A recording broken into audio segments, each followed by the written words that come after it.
Who would you rather have playing third base for the New York Mets next season?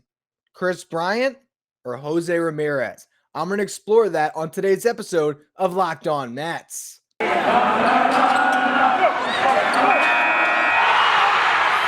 are Locked On Mets, your daily New York Mets podcast.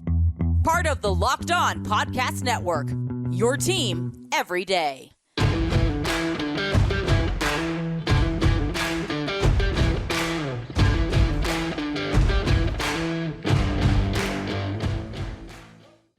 Hello to all you amazing Mets fans listening to Locked On Mets, part of the Locked On Podcast Network, your team every day. Thank you for making Locked On Mets your first listen every day. Locked On Mets is free and available on all platforms, including YouTube.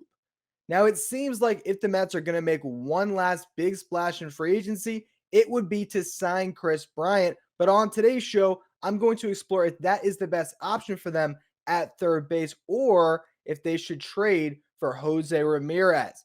In the first segment, I want to just talk about the financial commitment to each of these players. What would it look like to add Kris Bryant? How much money is José Ramírez still owed? What is that going to look like? Then in the second segment, we'll dive into their offensive profiles. Who is the better hitter? Who is the best impact bat the Mets could add? And then lastly, I'll talk about the defense a bit and also about their fit long-term and give you my verdict. Should the Mets trade for José Ramírez or just sign Kris Bryant straight up? Before we get to any of that, though, I'm your host, Ryan Finkelstein. If you want to find any of my work, follow me on Twitter at FinkelsteinRyan. You can also find some of my writing about the Mets at justbaseball.com. So when it comes to Kris Bryant or José Ramírez, obviously Kris Bryant is more attractive in the sense that you can just sign him straight up. So you don't have to give up Brett Beatty or any other prospect to acquire him the same way you would with José Ramírez. But the one thing that I want to talk about here is locking yourself into a player for potentially 7 years. Would you rather be locked in to Kris Bryant or José Ramírez? If we're taking that prospect conversation and putting it to the side for now, and I will also next week do a bunch of episodes on the José Ramírez trade possibilities. I'll dive into which prospects could go, what a trade would look like. I'll get somebody on from a Cleveland perspective and go back and forth and see what a package could look like. But for now, I just want to talk about the fact that you're going to be locking yourself into a team. You got Francisco Lindor on the books for the next 3 years. You got Scherzer on the books. You hope that Jacob deGrom is going to get another contract and stay with the Mets for the rest of his career. Pete Alonso is now in arbitration. You got a lot of mouths to feed. So when you sign a player right now, like a Kris Bryant, to a contract that could go as long as 7 years, you are locking yourself into a team. Now, with Steve Cohen's money, sure, you can buy yourself out of problems, but I just think the Mets have to be very careful spending too much money too soon and locking themselves into a team that might not ultimately be successful. But hey, Kris Bryant's a great player. It might be worth it. I just want to go through the numbers a bit, though, right? So let's just say Kris Bryant gets $25 million a year, which could be on the low end. He might be looking for 30. You look at Corey Seager, he got 32.5 over 10 years. I'm not expecting Bryant to get a 10-year deal, but if you look at their careers offensively, they're not too far off. So I would not be shocked if Scott Boras is going to hold out for $30 million a year for Kris Bryant, but there's been projections that have him closer in the neighborhood of 25. So let's just say, for argument's sake, you can get Kris Bryant for the George Springer contract. So that's 6 years, $25 million a year, $150 million. If that's the range we're talking about. Well, right now, the Mets payroll going into 2022 is projected to be around $267 million. Now, you still have to factor in the arbitration players that'll make up that number. That's why that's an approximation, not an actual figure just yet. But with that as the starting point, if you add Kris Bryant into that amount right there, you're talking about a $292 million payroll. Now, I've talked at times throughout this offseason about Steve Cohen going to $300 million, how that is a possibility. And certainly with where they're at and what they might still add, he might hit that threshold. But that is a lot of money. And it's, as fans, you shouldn't be expecting $300 million payrolls every year. I know you see Steve Cohen's money, you say, yeah, why not? But it's not necessarily a sustainable way to run a business, unless you're just going to burn money every single year, which Cohen might be willing to do until he delivers that promise of winning a World Series. And maybe then he'll start to run the team a little bit more sustainably. But if we're just going to operate under the belief that the Mets are going to cap their payroll at, let's say, $300 million, or even we'll say $310. If you sign Kris Bryant, now you're talking about $18 million to address the rest of your needs. You're going to add another starter, you're going to add some bullpen arms. It gets a little dicey. With José Ramírez, his contract for 2022 is $12 million.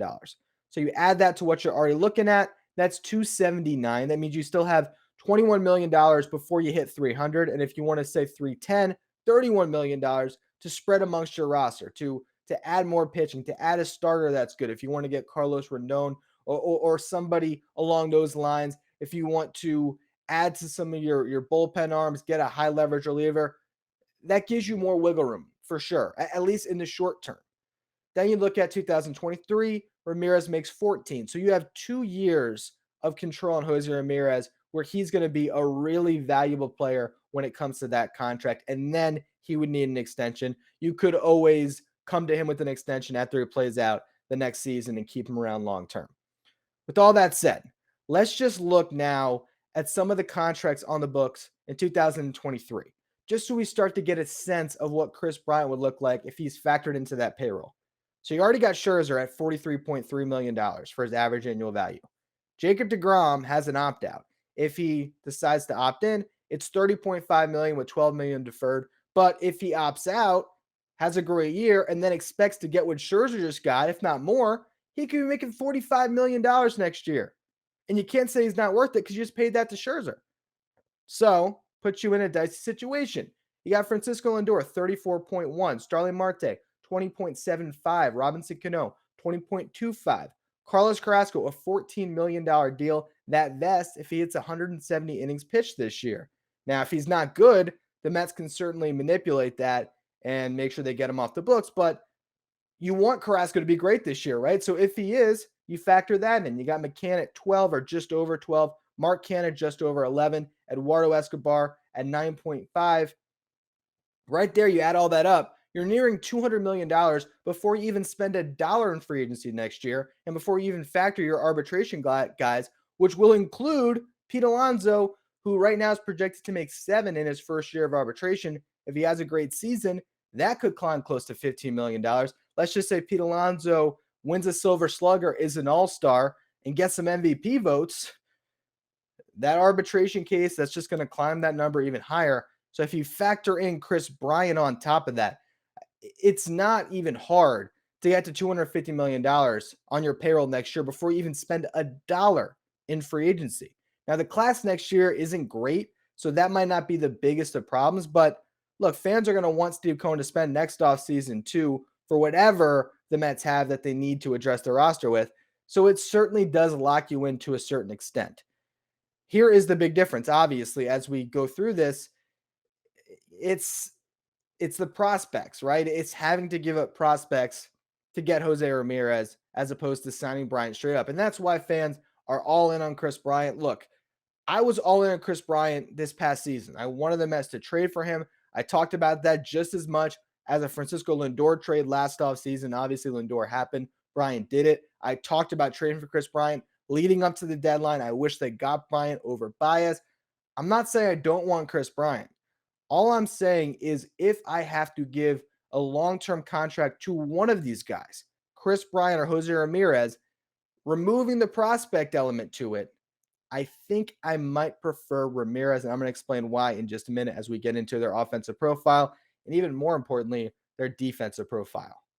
This holiday season, grab the protein bar that tastes like a candy bar, or even better, and that is Built Bar, which is filled with so much holiday goodness, rich with decadent flavor, covered in chocolate, but amazingly low in calories, sugar, net carbs, and fat, high in protein. You get the best of both worlds, delicious and healthy. There's so many delicious flavors to choose from. You'll have a hard time figuring out which one you want. Do you want a raspberry bar, the mint brownie, cherry double chocolate, my personal favorite cookies and cream, or peanut butter brownie? Built Bar gives you that extra fuel you need to bust down those mall doors and battle all the holiday shoppers.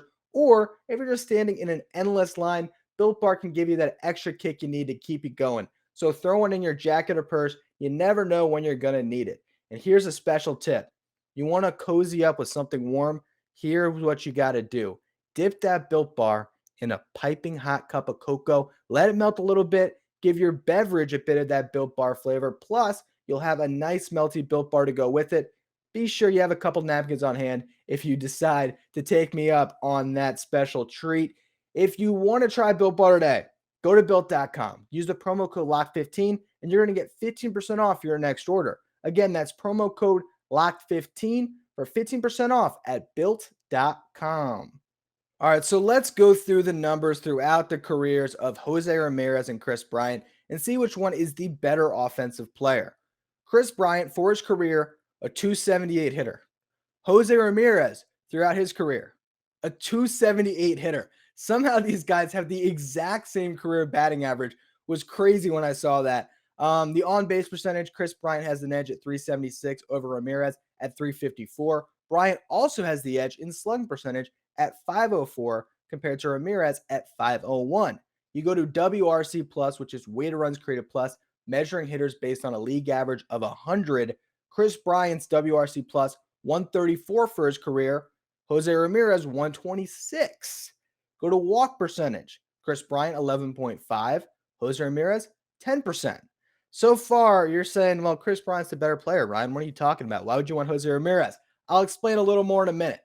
Go to the strikeout percentage. Kris Bryant 23.7% throughout his career. José Ramírez elite at just 12.2%. Then you go to F-WAR. Wins above replacement, right? Kris Bryant 31.8. José Ramírez 34.4. We're going to learn a little bit later that defense factors into that pretty significantly. Now we go to the real difference maker here, why those numbers are a little bit deceiving. José Ramírez debuted very early at 20 years old. The first 3 years of his career, he was up, he was down. He never quite found his footing. Then in 2016, he became a superstar. So if you take that and you look at from 2016 on, now José Ramírez's stats look a little bit different. A 286 hitter, 364 on base, 531 slugging with a 135 WRC plus, 35% better than your league average hitter. And when it comes to WAR at 32.7, he had the third best F-WAR in all of baseball since 2016, behind only two players, Mike Trout and Mookie Betts. That's it. That's the list. That's your top three. This guy is absolutely elite. Kris Bryant is damn good too, though. Okay, since 2016, his F-WAR is at 25.7. So if you really factor that out, you're talking about José Ramírez averaging an extra win per season when it comes to WAR. So take that for what it's worth. Now, you go to this past season. Kris Bryant hit 265. José Ramírez, these two guys neck and neck at 266. Kris Bryant, 353 on base percentage. Once again, very close. José Ramírez, 355. Slugging is where we get to a difference here. You got Bryant at 481, and you got Ramírez at 538. José Ramírez had 11 more home runs. He had 36 home runs. Kris Bryant had 25. You had, 14 extra base hits for José Ramírez at 73, as opposed to Kris Bryant, who had 59 extra base hits. Kris Bryant had 73 RBIs. José Ramírez, 103 on a terrible team, I might add. WRC plus, Kris Bryant, 123. José Ramírez, 137. So he was 14% better than Kris Bryant based on that metric. Then you get to F-WAR. In this past season, Kris Bryant, 3.6.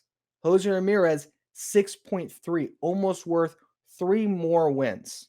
Now, as I said, a lot of that is tied to the defense. Kris Bryant is perceived as this great defender because he can play all over the place, but that is not exactly the case. And I'll talk about that more in the next segment. But what I want to do here is dive into some of the metrics that might explain how José Ramírez is a better hitter than Kris Bryant. Kris Bryant's average exit velocity this past season was 88.2 miles per hour. That was in the 29th percentile around baseball. José Ramírez at 90 miles per hour was in the 66th percentile around baseball. Kris Bryant's hard hit percentage at 40% was in the 42nd percentile. Ramírez at 42.4 in the 60th percentile. So not drastic differences, but Ramírez does hit the ball harder. here's where things get a little bit more interesting. There's all the expected metrics. I'm not going to dive into it too much. You have expected batting average, expected slugging, expected WOBA. These things are supposed to tell us what these guys should be producing. And all I'll say is Kris Bryant's numbers in those ranges are all in the 60th percentiles, all in the 60s. It ranges from 62 to 67.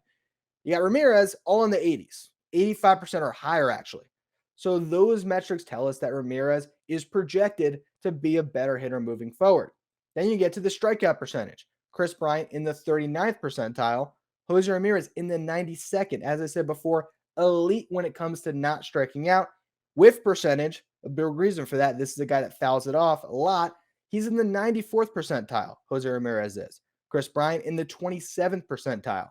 So José Ramírez is giving you better at-bats and putting the bat on the ball more and hitting the ball harder than Kris Bryant. Now, here's the other thing. José Ramírez, I think if you're not watching him, you might have the perception that he's, I don't want to say heavy, but he's kind of portly, if that makes sense, right? You don't think of him as this superb athlete, but he is. His sprint speed faster than Kris Bryant, and he's stolen more bases throughout his career. Throughout his career, he has 154 stolen bases, José Ramírez does. Kris Bryant has 44. This past season, José Ramírez stole 27 bases, Kris Bryant 10. José Ramírez, a better base stealer and base runner than Francisco Lindor. It's crazy because you just don't think of him that way, but he is. So when I look at the fact that he's a better athlete, and we're going to talk about the defense in a minute, who is getting better over time, whereas Kris Bryant, you've seen the numbers tail off a bit. It just concerns me if Kris Bryant's going to get a 7-year deal. Look, if you're telling me tomorrow you can get Kris Bryant 5 for 125, you don't have to give up any prospects, sign me up. And honestly, if it's 6 for 150 or 7 for 175, I won't be mad at it at all. I'm just saying when it comes to which player would I want more on a long-term deal, it would be José Ramírez. When you get into all the other machinations of why it's more difficult to acquire Ramírez, that is where it might tip the scale back to Bryant. But I also want to get into the defense because the defense is what really concerns me when we're talking about Kris Bryant long-term. BetOnline has you covered all season with more props, odds, and lines than ever before as football season continues to march towards the playoffs. BetOnline remains your number one spot for all the sports action this season. Head to their new desktop or mobile website to sign up today and receive your 50% welcome bonus on your first deposit just by using the promo code LOCKEDON. From basketball to football, NHL, boxing, and UFC, right to your favorite Vegas casino games. Don't wait to take advantage of all the amazing offers available for the 2021 season. BetOnline is the fastest and easiest way to bet on all your favorite sports. Bet online, where the game starts. Okay, so this is the portion of the podcast where I generally will lose the fans that just don't care about advanced metrics. I get it. You hate hearing about what a player is doing on their outs above average or their defensive runs saved. It's just errors, right? Errors, putouts. That's all old school fans care about. The eye test, right?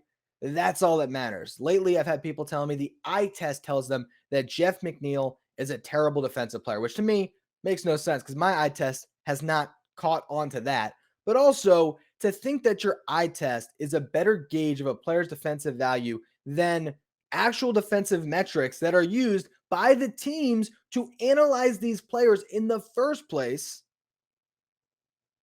What are you talking about? It's like saying the earth is flat because I've never seen it actually curved, because I've never gotten up high enough in the sky where I've seen that curvature of the earth. That's what it is by saying, no, I just trust my eyes on everything. And I never trust what the science will tell me. And that's essentially what we're talking about here when it comes to advanced metrics. This is supposed to tell us what's going on the field because we can't pick up on everything. Outs above average is a range-based metric of skill that shows how many outs a player has saved. So yeah, you might not notice that Kris Bryant didn't get to that fly ball in the gap, but he didn't. And the metric will tell us, yeah, you know what? That ball that he didn't catch had a 75% catch probability, but he didn't get there because he got a bad jump. Jeff McNeil maybe catches that exact same fly ball, got a great jump, got under it, and it looked like a routine play. So that is why I rely more on the advanced metrics than the eye test. But let's talk about these two players. So this past season, do you know where Kris Bryant stacked up all the players in baseball when it comes to outs above average? What percentile do you think he fell in? A guy who is heralded for his defensive versatility, being a good defender at multiple positions. Where do you think he stacked up? Do any of you have him in the 1 percentile? I don't know how to say it. In the first percentile among the worst defenders in the sport? Because that's where he is. Was worth minus 10 outs above average this past season, putting him at the exact same number as Dominic Smith. Now that is taking his defense at third base, at center field, right field, left field. I think he even played a little bit of shortstop. It's great that he has the versatility. And look, Billy Epler loves that. That might be why the Mets signed him. He talked about it during the press conference with Mark Canha, Eduardo Escobar, and Starling Marte. He loves guys that can play in the dirt and in the grass, as he said. Jeff McNeil, one of those players. Kris Bryant, one of those players. He says it gives you more versatility to give guys days off. It just makes your roster more flexible. I get it. And if Kris Bryant's a Met, that is attractive. It is. But I'm just wondering how it's going to age over a long-term deal. So let's just look at what he did this past season. Minus 4 outs above average at third base, minus 4 outs above average in right field. As I said, overall, minus 10. Now, you look at José Ramírez, he was worth 7 outs above average in 2021. If we throw out 2020, which is a shortened season where it's hard to really gauge too much from those advanced metrics because one error hurts you a lot more when you only had a small sample size. And both of them were with minus 3 outs above average at third base. So it is fair to just throw that out. José Ramírez, through his career, has been worth 32 outs above average at third base, one of the best defensive third basemen in baseball. Kris Bryant, plus 6. Not too bad, but he was worth plus 9 outs above average in his first 2 years where they were recording the metric 2016 and 2017. From 2018 on, he's worth minus 3 outs above average. Now, that was also this year, he was worth minus 4. So that just tells you that that defense at third base in particular has been on a steady decline. So moving forward, while his versatility is great, I don't know what's going to happen when some of that athleticism falls off and he's 35 years old making $25 million a year playing terrible defense at third base, honestly, is what I think might happen here with Kris Bryant. Whereas with José Ramírez, you're talking about someone who probably won't win a Gold Glove, especially when it comes to the Mets, because he'll be in the same league as Nolan Arenado, but somebody who will give you great defense at third base, not to mention a built-in chemistry to Francisco Lindor. If signing Javi Baez was really important to Francisco Lindor and the Mets and keeping Lindor happy, getting the most out of Lindor, there's not a better player to target in baseball than José Ramírez. Those two guys came up together. They won a hell of a lot of games together. So pairing them together again would be a really smart way to maximize this team. Now, we can talk, and we will talk next week, about the cost of acquisition. What's it going to take to get José Ramírez? And I'll do a deep dive. I'll talk about different trade proposals, where you would start, what would be your final offer, as the Guardians might push you to give as much as possible, or they will obviously try to get as much as possible for José Ramírez. But if we're just talking about what's going to make the Mets the best team possible in 2022, if we're all in, that's what we're talking about here. Winning a World Series in 2022. I would rather have the guy that has been the third best player in baseball behind Mookie Betts and Mike Trout since 2016. I'd rather have the guy that's an elite defensive third baseman. And hey, if you like versatility, he could play second base too. I want to have the guy that is going to hit you 35 to 40 home runs next season. And I'm more confident in the guy that's hitting the ball harder, that's not striking out, that is doing all the things that tell you he's getting better year over year, as opposed to Kris Bryant, where he was an MVP in 2016. And I don't know if he's ever going to reach that level again. So when it comes to these two players, that is my opinion. And I will admit, I came into this podcast probably leaning more towards José Ramírez than I'm leaving this podcast. When I did the research, when I remembered more of Kris Bryant's numbers, when I really dove in, of course, I would be thrilled if the New York Mets signed Kris Bryant. And the gap between the two players is not as steep as I thought it was going to be, especially offensively. But when you're looking at some of the trends, I look at Ramírez trending up, up, up, up, I look at Bryant maybe plateauing on a slight decline. And when we're talking about potentially locking it in now, let's just say you lock in Kris Bryant, 7-year deal, or what if it said the 6 for 150, give him the George Springer money. Then he goes out and he performs the way he did after he got traded to the Giants, where I think his WRC plus, I don't have it in front of me, I believe it was in the 112 range. He certainly was a lot worse with the Giants than he was with the Cubs. So let's just say he has a bad first year. And maybe Lindor isn't great again. And now you're locked into 2 players for a very long time. And at that point, with what you're paying, probably still owing them $500 million. That's scary to me. José Ramírez, the one thing that's intriguing about it, aside from the fact that he's simply been a better player recently, is the fact that you have him under control for 2 more years. There's no rush on an extension. Let him play out this season, pick up his option. If he is amazing and the Mets win a World Series or the Mets make a deep run and José Ramírez played MVP caliber baseball and you don't want to risk losing him, at that stage, after playing out 2022, you can renegotiate his contract and come to terms on a long-term deal, or let it play out. Let him play out those 2 years, see where you're at. It's just keeping things a little bit more open. And the one thing that I already mentioned before, we'll close here, is I'm just concerned with Jacob deGrom, Pete Alonso, other guys you got to pay. They're talking about maybe extending Nimmo, locking yourself into a team, and then having that team fall on their face again next year, and then you are in this deep hole. But the one thing I will say, though, is that whether it's Ramírez or Bryant, when they are playing third base and they're throwing the ball around the diamond after a strikeout, one of them will be throwing the ball back to Max Scherzer because Max Scherzer is a Met. Got to close every show with that. Anyway, that's going to be all for today's episode of Locked On Mets. As always, thank you for listening.